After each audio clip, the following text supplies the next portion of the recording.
Graça e a paz, irmãos, podem se assentar.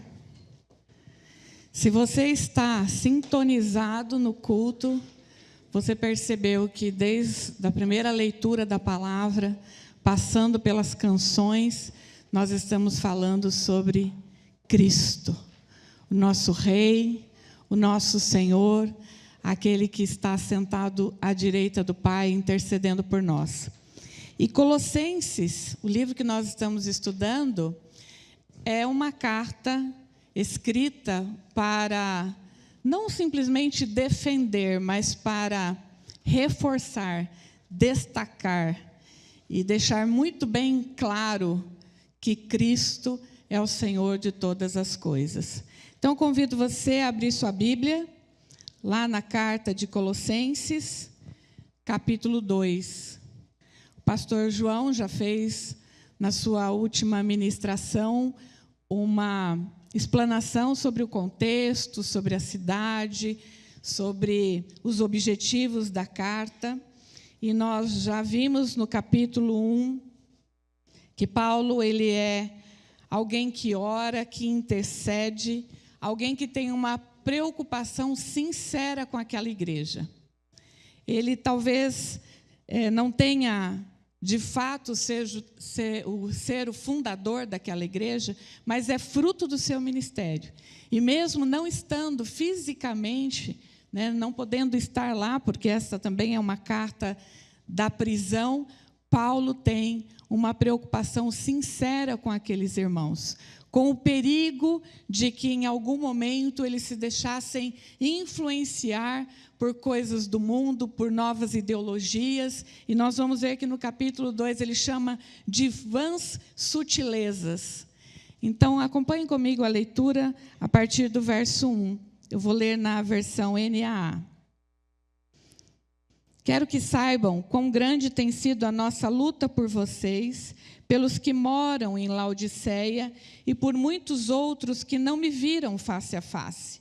Faço isto para que o coração deles seja consolado e para que eles, vinculados em amor, tenham toda a riqueza da plena convicção, presta atenção, da plena convicção do entendimento para conhecimento do mistério de Deus, que é Cristo, em quem estão ocultos todos os tesouros da sabedoria e do conhecimento. Digo a vocês para que ninguém os engane com argumentos falaciosos, porque, embora ausente em pessoa, em espírito estou com vocês, alegrando-me e verificando a boa ordem de vocês e a firmeza da fé que têm em Cristo. Portanto, assim como vocês receberam Cristo Jesus, o Senhor, continuem a viver nele, estando enraizados e edificados nele e confirmados na fé, como foi ensinado a vocês, crescendo em ação de graças. Verso 8. Tenham cuidado para que ninguém venha a enredá-los com sua filosofia e vãs sutilezas, conforme a tradição dos homens, conforme os rudimentos do mundo, e não segundo Cristo, porque nele habita corporalmente toda a plenitude da divindade. Também nele vocês receberam a plenitude. Ele é o cabeça de todo o principado e potestade.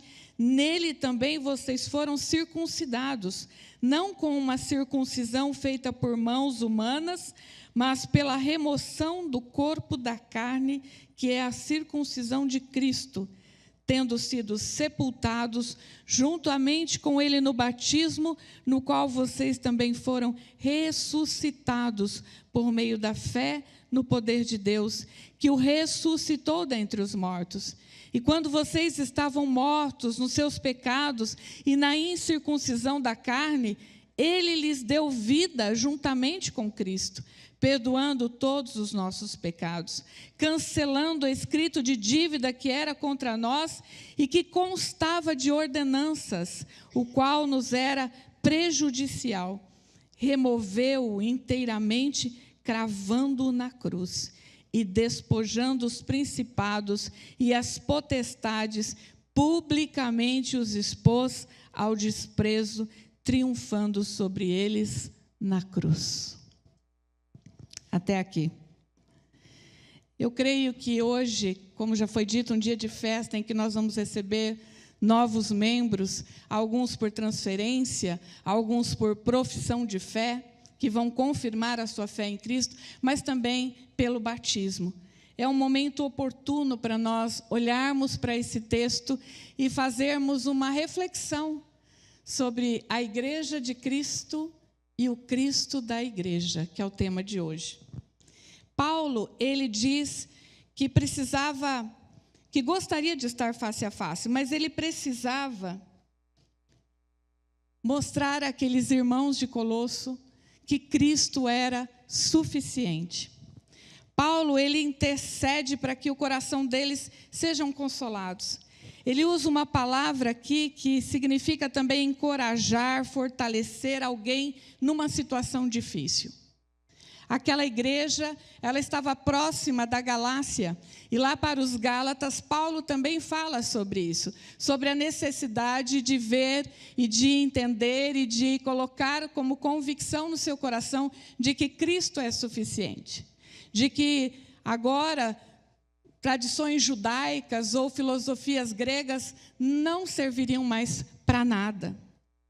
Uma igreja madura é uma igreja que encontra em Cristo toda a sua suficiência. Repete isso aí no seu coração. Uma igreja madura é uma igreja que encontra em Cristo toda a sua suficiência. Então eu escolhi esse tema porque na primeira parte do capítulo 2, Paulo está trazendo características desta igreja, ou de uma igreja verdadeira, da igreja de Cristo. Essa igreja de Cristo não é uma igreja sem problemas, mas é uma igreja que encontra força em Cristo para superar os seus problemas. É uma igreja, ele diz, onde todos estão vinculados pelo amor. O teólogo N.T. Wright, ele, para fazer a introdução dos seus estudos, dos seus comentários sobre esse capítulo, ele traz à lembrança aquelas grandes histórias em que nós vemos um mapa do tesouro. Eu até fiz uma imagem, que está sendo projetado para vocês. Um mapa do tesouro. E ele relembra que essas grandes histórias da literatura ou dos filmes têm um tesouro e esse mapa é o caminho para esse tesouro. E no meio da história sempre há algum inimigo que se levanta ou alguém que vem na tentativa de roubar esse mapa ou de impedir que esse personagem, esse mocinho da história, alcance o tesouro. E é interessante, eu gostei muito de como ele vai descrevendo isso. E aí vocês veem um mapa ali que eu tentei fazer na IA, né? Ficou ótimo. Da mesma forma, irmãos, nós temos um mapa do tesouro. E esse mapa do tesouro revelado em Cristo também é a Escritura Sagrada. São as Escrituras Sagradas. E na nossa caminhada, você pode se ver como esse personagem. Você quer alcançar todos os tesouros do céu. Você quer alcançar a vida eterna, você quer a sabedoria de Deus, você quer as bênçãos do Senhor, mas o tempo todo tem alguém tentando impedir que você, de fato, tenha os seus olhos firmes no autor e consumador da sua fé. O tempo todo surgem novas filosofias, novas ideias, novas circunstâncias que tentam impedir com que a gente tenha Cristo como suficiente para chegarmos até todos os tesouros escondidos de Deus. O primeiro ponto que eu quero trazer sobre essa igreja de Cristo é que ela é uma igreja perseverante. Ela é uma igreja que persevera e que não se desvia para a esquerda nem para a direita e que não permite que nada vá entrando no meio, mas permite ser cristocêntrica. Paulo, ele diz que estava travando uma luta em favor daqueles irmãos. A palavra usada no grego remete à agonia. Preso em Roma, ele não pode ir pessoalmente, mas ele luta de joelhos em oração pelos seus irmãos. A agonia de Paulo era espiritual, emocional, em favor daqueles irmãos. Paulo não podia sair, mas podia orar. E aqui eu quero fazer uma primeira aplicação para nós como igreja. Eu e minha família já fomos missionários que saíram do seu lugar de conforto. Como Abraão, Deus disse, sai da sua terra, vai para uma terra distante, que eu vou te mostrar e que você vai pregar o meu nome lá. Mas muitos aqui não podem mais sair, mas vocês podem orar. Orar pelos irmãos, não somente da Beit Avot, mas orar pelos irmãos espalhados pela terra. Nós temos orado, por exemplo, pelo Japão. Assumimos um compromisso fraternal e de oração no Conselho Missionário. E nós temos um jovem pastor que foi um discípulo nosso lá, que hoje está enfrentando um câncer terrível. E nós temos orado nas quintas-feiras, e nós temos orado ali no Conselho Missionário, porque não podemos ir hoje até o Japão, mas a nossa agonia é demonstrada em oração. Paulo reconhece a força daquela igreja. Ele diz no texto, vocês têm uma firmeza. Eu me alegro e verifico que vocês têm uma boa ordem e uma firmeza de fé. Alguns dos comentaristas dizem que Paulo, nessa descrição da boa ordem, está falando sobre uma igreja firme e fortalecida como um exército. O exército que se posiciona firmemente em fileira, de forma que se o inimigo vier, ele já está pronto para defender ou para atacar. Paulo reconhece que aquela igreja tem força, tem fé, tem valores. Mas ainda assim precisam ser encorajados. Eu creio que Deus tem falado muito conosco nesses dias, lá desde o livro de Amós que nós estudamos, sobre o que é uma verdadeira liturgia, um verdadeiro culto, uma verdadeira adoração, uma verdadeira devoção ao Senhor. E aí você pode pensar, mas isso não acontece comigo, não acontece na Beit Avot? Se não acontece, é prevenção, irmãos. Deus, ele fala não somente para corrigir, mas também para prevenir, para nos fortalecer de tal forma que nós não venhamos a praticar tais coisas.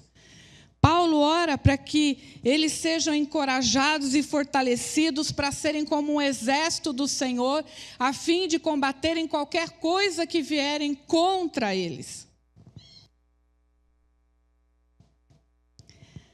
É interessante que lá em Hebreus, o texto fala que nós podemos chegar confiadamente à presença do Senhor, que nos ajuda em tempo oportuno. Essa liberdade para chegar diante de Deus foi conquistada por Cristo Jesus. Essa liberdade para nós orarmos no lugar santíssimo foi conquistada por Jesus. Ele é o único mediador entre Deus e os homens. Nós não precisamos de mais ninguém. Paulo, ele está lutando em oração para aqueles irmãos que sejam vinculados em amor. Ainda em Hebreus também nós lemos no capítulo 3, verso 13, amem uns aos outros todos os dias, especialmente durante o tempo que se chama hoje. Especialmente nos dias de hoje, dia em que nós enfrentamos tantas dificuldades, tantas mentiras, as fake news, que não acontecem só na política, acontecem também na saúde, na educação, na psicologia, tantas mentiras. Nós precisamos amar uns aos outros, e ao amarmos uns aos outros, vamos nos preocupar uns com os outros. Ao amarmos uns aos outros, vamos querer saber como é que o nosso irmão está.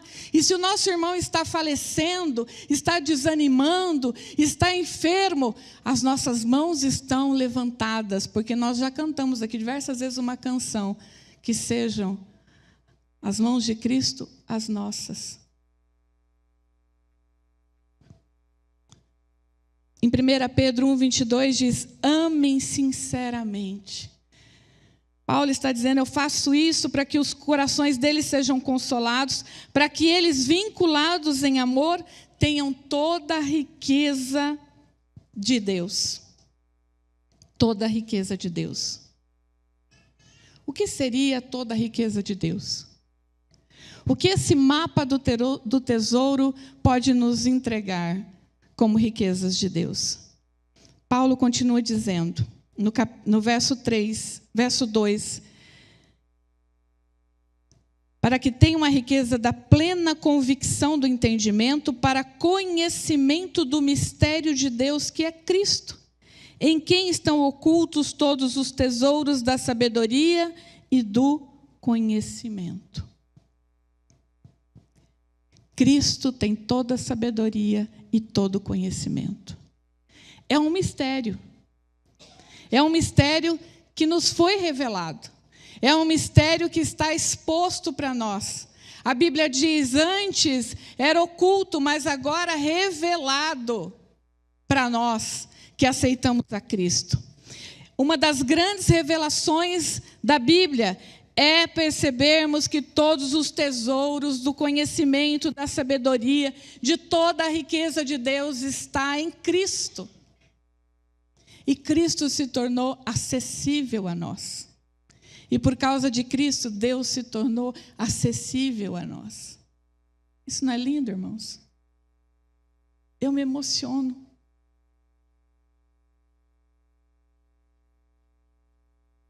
Somos tão pequenos, somos seres tão egoístas, tão sujos. Somos seres egocêntricos, mentirosos, fraudulentos. Mas Deus escolheu compartilhar conosco das suas riquezas. Deus escolheu compartilhar conosco da sua essência. Deus escolheu compartilhar conosco da sua presença. Deus escolheu compartilhar conosco da sua sabedoria.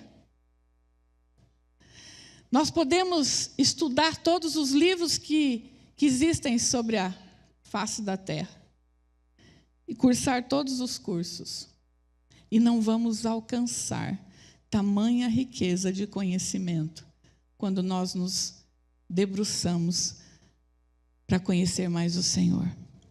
Aquela igreja, ela conhecia Jesus, mas havia uma tentação rondando, a tentação de buscar fora de Cristo aquilo que estava disponível.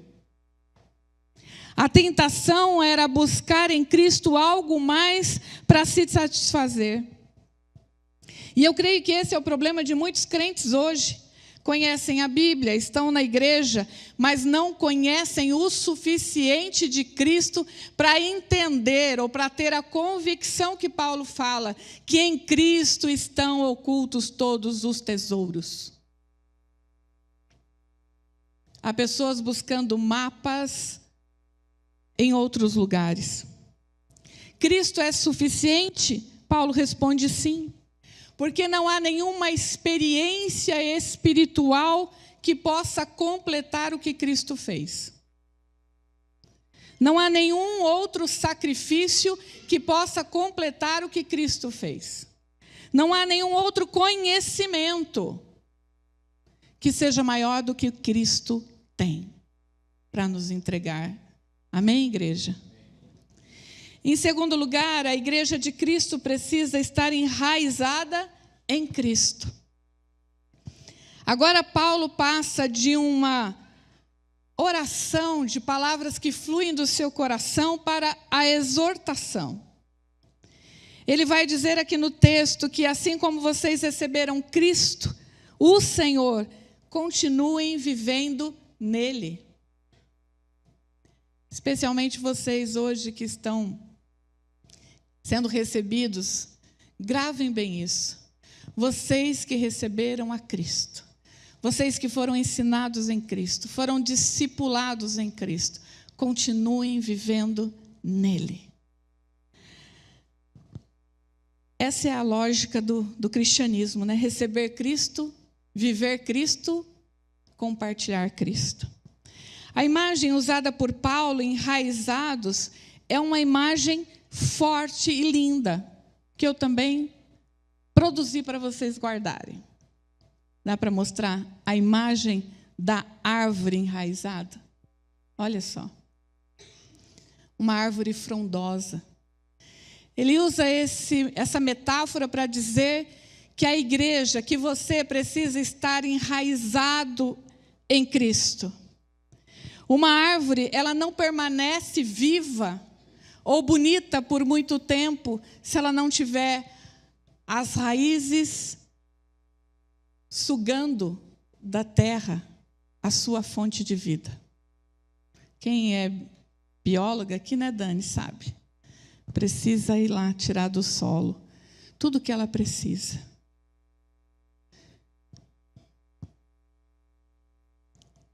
E eu estava estudando e anotando, e me veio a seguinte preocupação. Tem crente com polpa de árvore muito bonita, mas sem raízes profundas. Tem crente que exteriormente é como aquela figueira linda, cheia de folhas brilhantes, mas vivendo sem propósito, vivendo sem estar na fonte de vida que é Cristo. Sabe o que acontece com esse tipo de árvore, com esse tipo de pessoa? Morre logo, irmãos. Morre logo.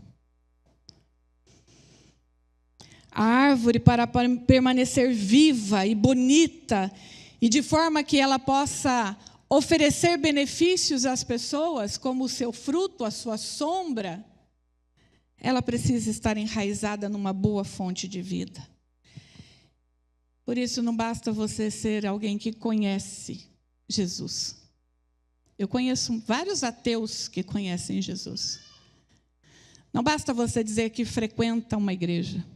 Conheço pessoas que frequentam a igreja, mas não têm nenhuma intimidade com Jesus. Nós precisamos estar fundamentados em Cristo, enraizados em Cristo, edificados em Cristo, não em tradição, não em denominação, não em experiências, mas nele. Uma igreja enraizada consegue discernir a verdade da mentira. Ele diz, tenha cuidado que ninguém venha enredá-los, que ninguém venha seduzi-los, que ninguém venha influenciá-los. Você conhece textos na Bíblia em que essa expressão aparece? Tenham cuidado, porque nos últimos dias aparecerão falsos mestres, falsos profetas. E que, se possível fosse, enganaria até os escolhidos.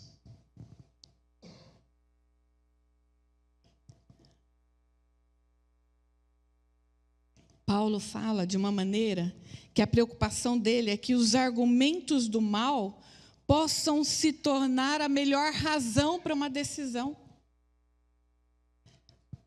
Os argumentos são tão sutis e tão manipuláveis, tão influenciáveis, que a gente se deixa levar. Isso não continua extremamente atual? Isso não é de fato uma preocupação? Eu tenho certeza, é uma preocupação de nós como líderes e pastores. Argumentos malignos, vãs sutilezas que parecem verdade, mas não são. Podem até parecer bíblico, mas também não são. Podem até parecer profético, mas também não são. É, como diz a gíria crentez, profetada. Quem aqui já viu profetada? Eu já vi. Vem em nome de Deus, e Deus mandou dizer, e eu tenho essa palavra que veio do Altíssimo, e de Deus não tem nada.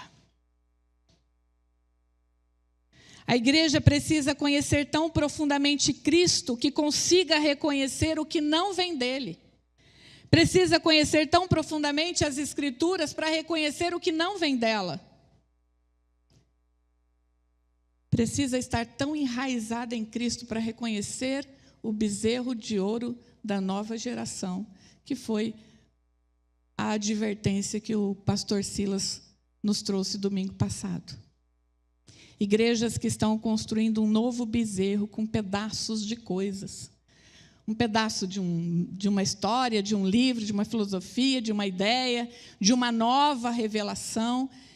Estão construindo um bezerro invisível, mas que não tem nada de Cristo.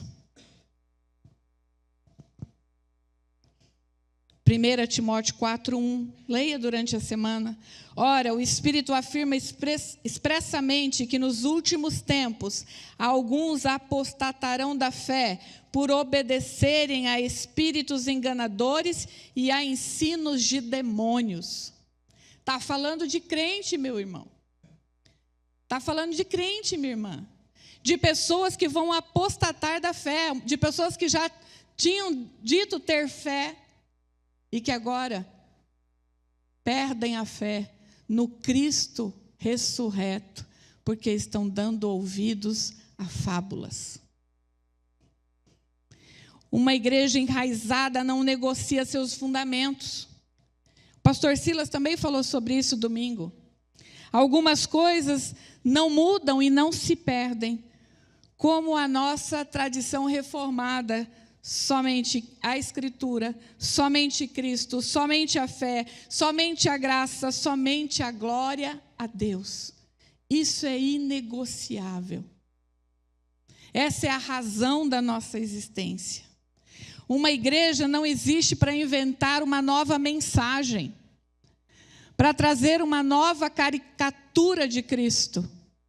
Nós podemos até contextualizar métodos, linguagens. A gente fala sobre isso.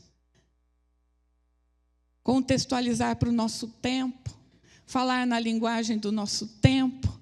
Por isso que nós escolhemos, inclusive, como pastores, pregar na NAA, porque traz uma linguagem mais perto do que nós conhecemos hoje. Mas uma igreja não pode substituir as verdades das Escrituras. Não pode substituir Cristo. Não pode substituir a sã doutrina por essas vãs sutilezas. Porque o mundo jaz no maligno. Uma igreja enraizada, ela cresce em gratidão. Lá no versículo 7, o apóstolo Paulo diz isso.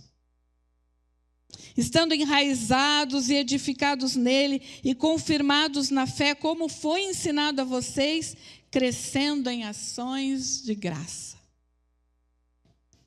Uma igreja enraizada em Cristo é uma igreja que entende a graça.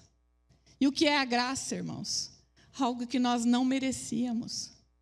Algo que eu e você não merecíamos. Nós não merecíamos chegar aos tesouros que o mapa nos mostra, mas pela graça de Deus, manifestada em Cristo, que morreu naquela cruz, verteu o seu sangue e ressuscitou ao terceiro dia, nós então somos participantes. Uma igreja enraizada agradece pela graça, vive na graça. Uma igreja que não vive reclamando, mas que o tempo todo olha para a graça e diz: até aqui nos ajudou o Senhor. Até aqui pude fazer por causa do Senhor. Estou hoje aqui por causa do Senhor. Esta igreja existe por causa do Senhor. Uma igreja enraizada reconhece que Cristo é absolutamente suficiente. Nós não precisamos de nada novo. Nós não precisamos de nada que venha querer completar. Porque o que Cristo fez foi suficiente. A segunda parte, então, da porção que nós lemos, Paulo agora começa a descrever o Cristo. Como título eu coloquei a igreja de Cristo e o Cristo da igreja. Qual é a igreja que Cristo habita?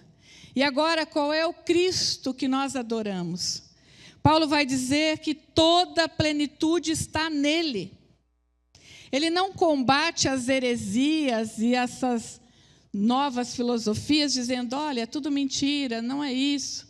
O que Paulo faz é combater a mentira com a verdade.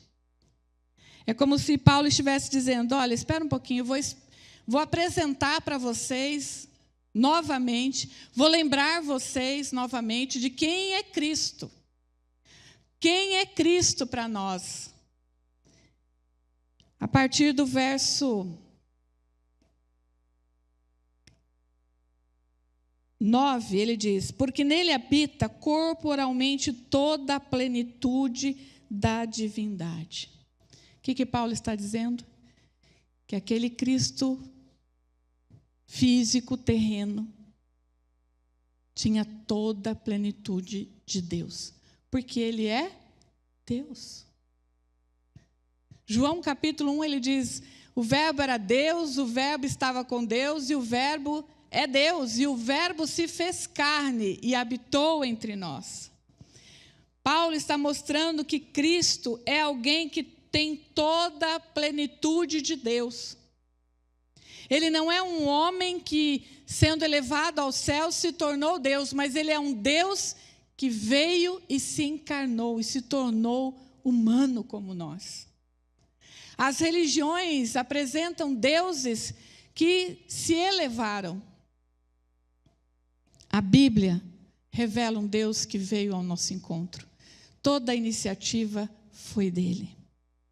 Ele não é uma parte de Deus, ele não é uma manifestação parcial ou uma representação de Deus. Ele não é só um profeta ou só um mestre, mas ele é Deus Emanuel, o Deus conosco, o Deus que veio ao nosso encontro.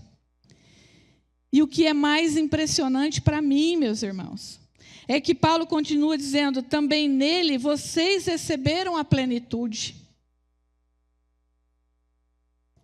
Ele não só é toda a plenitude de Deus, mas por causa de Cristo, agora nós também somos participantes dessa plenitude. Porque agora nós nos tornamos a habitação de Deus, casa de Deus, vaso de Deus. E ainda para reforçar o que eu acabei de dizer, Deus criou todo esse universo. Tem pedaços desse universo que a gente nem imagina. Mas Ele criou todo esse planeta. E ainda assim Ele escolheu habitar dentro de nós. Ele escolheu habitar dentro de você. Sabe, essa pessoa ruim que a gente foi. Que a Bíblia diz que estávamos mortos em nossos pecados, em nossos delitos.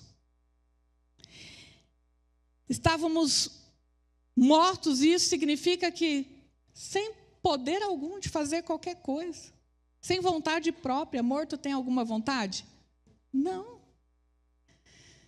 Presta atenção, vocês que vão ser recebidos hoje, vocês não estavam espiritualmente doentes, vocês não estavam perdidos, né? Porque a gente fala, vai resgatar o perdido, vocês não estavam perdidos espiritualmente, vocês estavam mortos. Mas agora, por causa da obra de Cristo, Ele diz, vocês podem ser participantes comigo, assim como sou um com o Pai. Eu quero me tornar um com você. Essa é a obra de Cristo.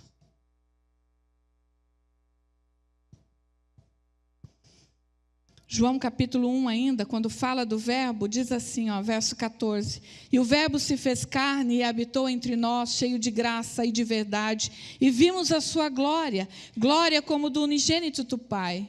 João dá testemunho a respeito dele e exclama, este é aquele de quem eu dizia, ele vem depois de mim, mas é mais importante do que eu, pois já existia antes de mim.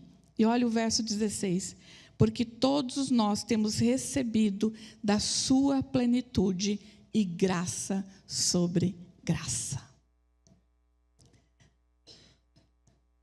Temos recebido. mas temos de fato aceitado, temos de fato vivido, temos de fato colocado as nossas raízes nisso.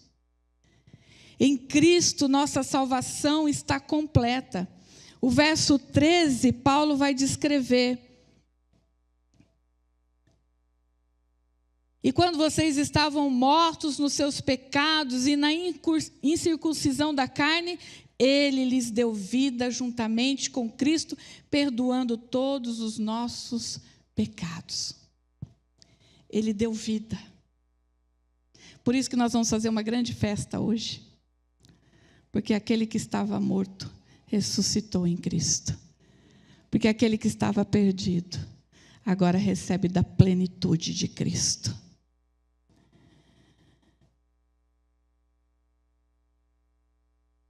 O que mais Paulo fala desse Cristo?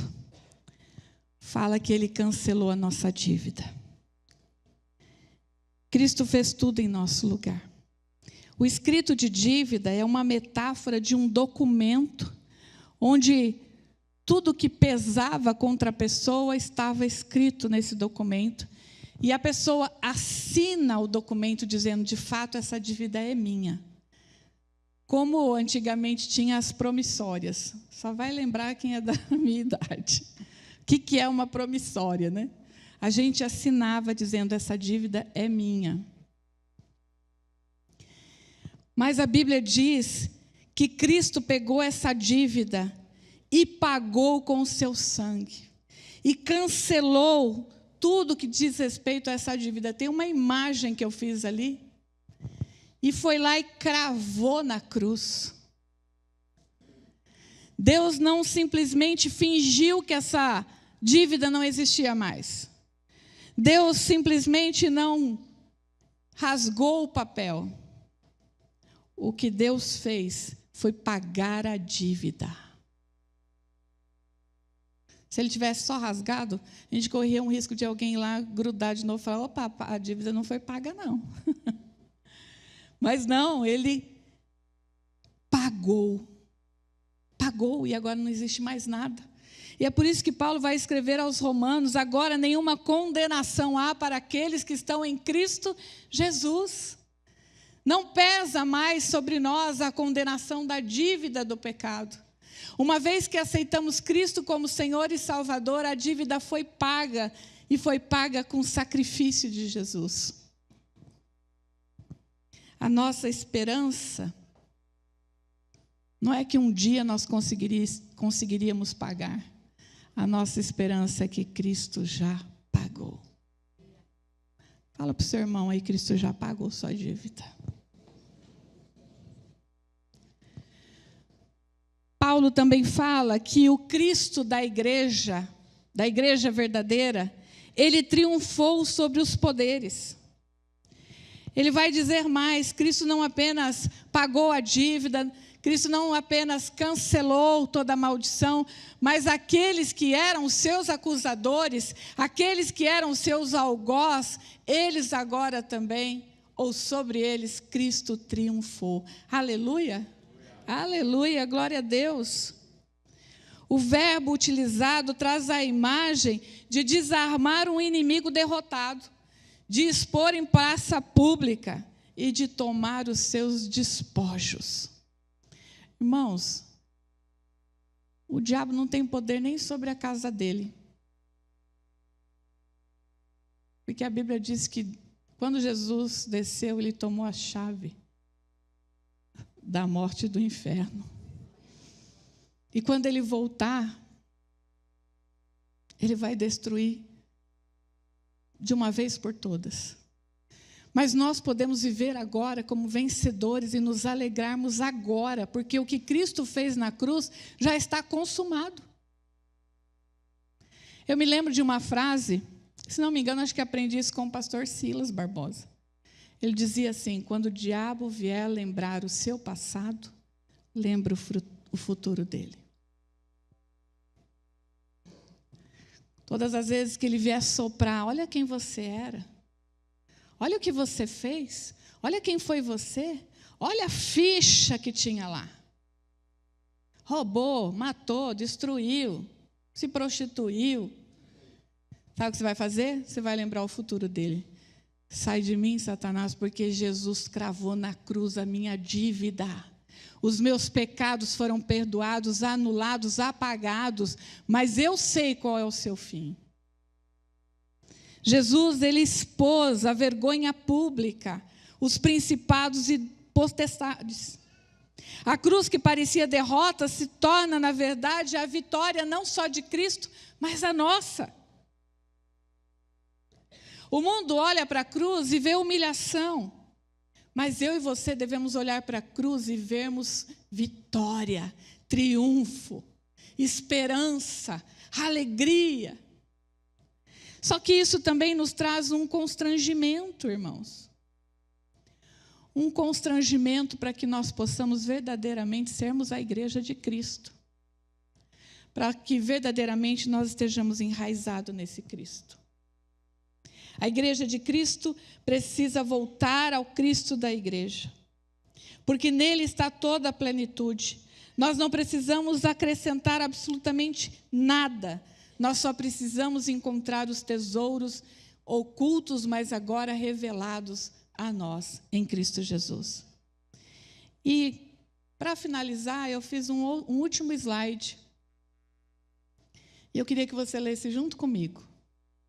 Porque nós vemos no texto que Paulo descreve a igreja falando aos Colossenses.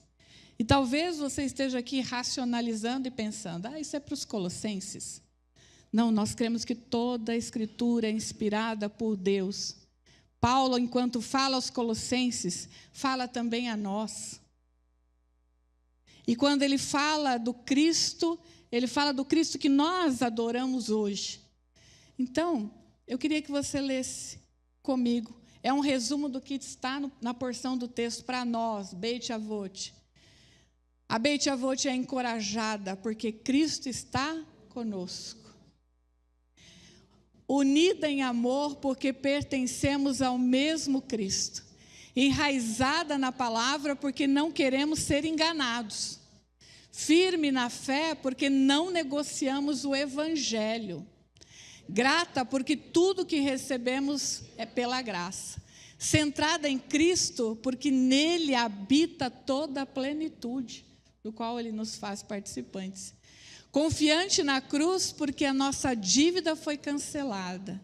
Vitoriosa porque Cristo venceu por nós. Amém? Dá uma salva de palmas para o Senhor.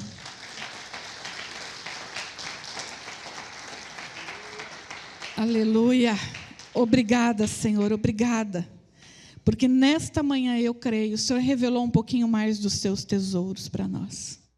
Obrigada porque nesta manhã o Senhor se revelou um pouco mais sobre a sua pessoa, sobre a sua palavra, sobre quem de fato o Senhor é e o que o Senhor fez. Obrigada porque nessa manhã eu tenho certeza, o Senhor continua ensinando o teu povo, confirmando a fé do teu povo. Eu tenho certeza, Senhor, que nesta manhã, Senhor, esta igreja, cada um de nós, Pai, está se trazendo a convicção, se conscientizando de que nós não precisamos absolutamente de mais nada, porque tudo o que Cristo fez foi suficiente naquela cruz. E nós glorificamos o teu nome e oramos em nome de Jesus. Amém.